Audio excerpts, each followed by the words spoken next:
Hello students, welcome to Mid Benches classes. Hello everyone, so welcome back.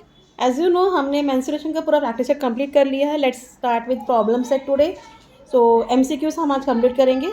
तो as you see in the first question, what is given? The ratio of circumference of area of a circle is 2:7। You have to find it circumference. Ratio दिया है, हमें बोला गया है कि आपको circumference ढूंढना है। तो कैसे ढूंढेंगे? हाँ, रेशियो क्या है? Circumference. You have to only write the answer in the question exam. सिर्फ ऑप्शन लिखना है, ए है, बी है, सी है। आपको ये आंसर्स भी नहीं लिखना है, बट आपको समझ में आने के लिए मैं सॉल्व करके दे रही हूँ। सर्कमफ्रेंस अपॉन एरिया इज क्या given? 2/7। So what is the formula of circumference? It is 2πr upon πr square equal 2/7। Now pi r cut, हमें मिलता है यहाँ 2/r equal 2/7। therefore r equal 7 into 2/2, 2 cut, therefore r equal 7। r क्या मिल गया? 7 मिल गया।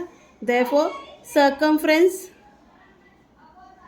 equal 2πr, that is 2 into pi into 7, it's equal to 14 pi centimetre. तो कौन सा ऑप्शन करेक्ट है? ए। आपका आंसर होना चाहिए option A. Clear? Now in next question, what is given? If measure of an arc of a circle is 160 degree and its length is 44 centimeter, find the circumference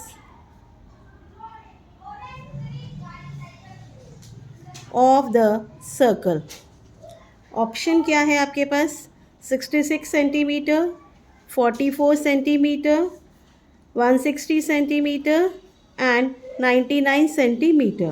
So what is given here? Measure of arc क्या है? Theta is equal to 160 degree. Fine. So हम radius को r assume करेंगे, radius equal r। हाँ, और length of r क्या दिया है आपको? 44 centimetre. So therefore theta upon 360 into 2πr is equal to क्या है? लेंथ ऑफ आर्क, ये फॉर्मूला हमने पढ़ा है। देयरफॉर लेंथ ऑफ आर्क क्या है? 44 centimetre. 44 equal theta is 160 upon 360 into 2π r क्या? 2πr। ठीक है, और 2πr को यहीं रहने दीजिए। 2πr इक्वल, इसको डिवाइड कर दीजिए। 2πr equal 44 into 360 upon 160। 0 0 cut, ठीक है। 4 9 ज़ा, 4 4 ज़ा, 4 11 ज़ा। सो देयरफॉर आपको 2πr कितना मिलता है? 11 into 9, therefore 2πr equal 99 centimetre. 2πr क्या है? सर्कमफ्रेंस। क्या मिला? 99 centimetre. Which option is correct? D option. तो आंसर आएगा D option. Clear this much? Next question. Now in third question given, find the perimeter of a sector of a circle if its measure is 90 degree and radius is 7 centimeter. Option they have given 44 centimeter, 25 centimeter, 36 centimetre and 56 centimetre. So r क्या दिया है आपको? 7 centimetre and theta is 90 degree.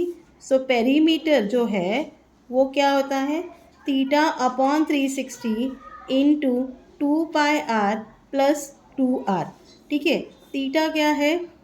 90 upon 360 into 2 into 22/7 into 7 plus 2 into 7।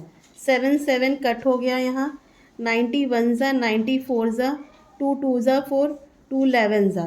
तो आपको मिलता है 11 plus 14, it's equal to 25 centimetre. So perimeter क्या है? 25। तो ऑप्शन कौन से करेक्ट है? B option. Clear? Fourth MCQ, find the curved surface area of a cone of a radius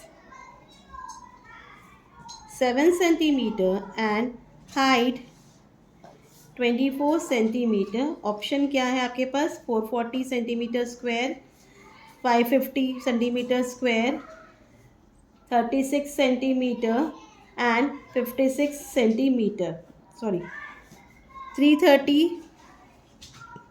centimetre square and this is 110 centimetre square.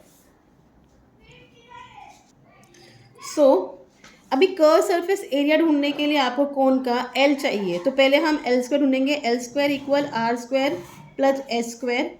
ठीक है, therefore l square equal r is what 7 square plus 24 square. 7 7 इज 49 plus 576. It's l square equal to 625. Therefore l equal to square root of 625. It's equal to 25 centimetre. अब l मिल गया. अब हम formula डाल के ये करेंगे. क्या है? Curve surface area of cone is equal to pi r l. It's equal to 22/7 into 7 into 25. 7 7 cut, आपको मिलता है 22 इंटू 25. मल्टीप्लाई करिए 22 इंटू 25. 5 2 ज़ा 10, 5 2 ज़ा 11, 2 2 ज़ा 4, 2 2 ज़ा 4, 550 मिलता है आंसर. तो कौन सा ऑप्शन करेक्ट है यहाँ? आपका बी ऑप्शन. तो यहाँ आंसर आएगा B option. Clear this much? हाँ. Now next question, fifth one. The curved surface area of a cylinder is 440 centimeter square and its radius is 5 centimeter. Find its height. आपको क्या ढूंढना है? Height. तो first option है आपके पास 44/पाई centimetre. B option is 22 pi centimetre. C option is 44 pi centimetre and D option is 22/पाई सेंटीमीटर. सो आर जो दिया है हमें 5 सेंटीमीटर है. हाँ. नाउ कर्व सरफेस एरिया क्या है of cylinder is equal to 440 centimetre है और इसका फॉर्मूला क्या है? 2 पाई आर एच है, इज इक्वल टू 440 सेंटीमीटर है. ठीक है, तो therefore 440 is equal to 2 into pi, वही रखिए. हाँ, आपके पास h नहीं है, r इज़ 5 इंटू एच. तो therefore h equal 440/2 pi into 5. 2 2 ज़ा 4, 2 2 ज़ा 4, 2 ज़ा 0, फिर 5 का 5 4 ज़ा 20, 5 4 ज़ा 20. आपको h मिलता है 44/पाई centimetre. So which option is correct one? A option. तो आंसर में आएगा आपका A option. This much is clear. Now in six question आपको क्या बोला है? अ कोन मेल्ट किया गया और cast into a cylinder. So melt करके क्या किया? सिलेंडर बनाया गया. रेडियस दोनों का सेम था as that of the base of the cone. If the height of cylinder is 5 दिया है, you have to find the height of the cone. ठीक है, सो हम लोग बोलेंगे let height of cylinder be h, that is 5 centimetre. So let radius of cone be r and height be h1. ठीक है, so volume of cylinder is equal to volume of cone. तो volume of cylinder क्या है? Pi r square h is equal to 1/3 pi r square h1. ठीक है, तो अभी यहाँ therefore pi r square into 5 is equal to 1/3 pi r square h1. ये 3 यहाँ गया, मल्टीप्लाई हो गया, आपको मिलता है 15 pi r square equal pi r square h. Therefore h equal 15 pi r square upon pi r square.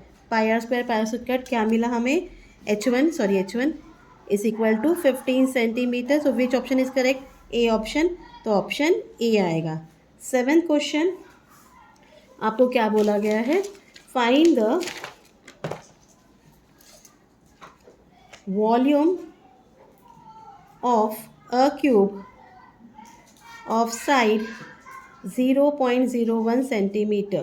So A is 1 centimeter cube, B option is 0.001 centimeter cube, C option is 0.0001 centimeter cube and D option is 0.12345. हाँ 5 zeros in centimeter cube. जैसे कि आप जानते हो side of a cube क्या होता है, L होता है, वो गया है हमें 0.01 centimetre. So volume is equal to L cube, it's equal to 0.01 cube.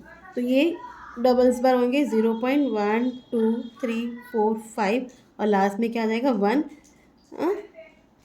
Centimetre cube. तो ये वॉल्यूम ऑफ अ क्यूब है. क्लियर? ऐसे आपको मल्टीप्लाई करना है. आप मल्टीप्लाई करके देख सकते हो, नॉट ए इशू.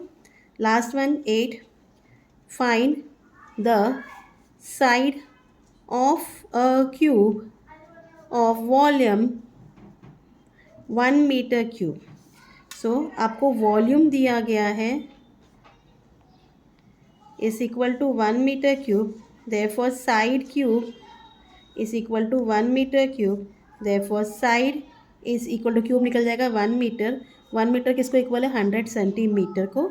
तो कौन सा option, sorry I am not written option here, तो which option is correct here, C option. और इसमें भी आपका डी ऑप्शन करेक्ट था. तो इस तरीके से हमने MCQ सॉल्व कर दिया है. होप आपको पूरे क्वेरीज क्लियर हो गए रहेंगे. जो बाकी के समय हम कल कंटिन्यू करेंगे. Till then please do like, share and subscribe my channel. Thank you for watching. Take care. Bye.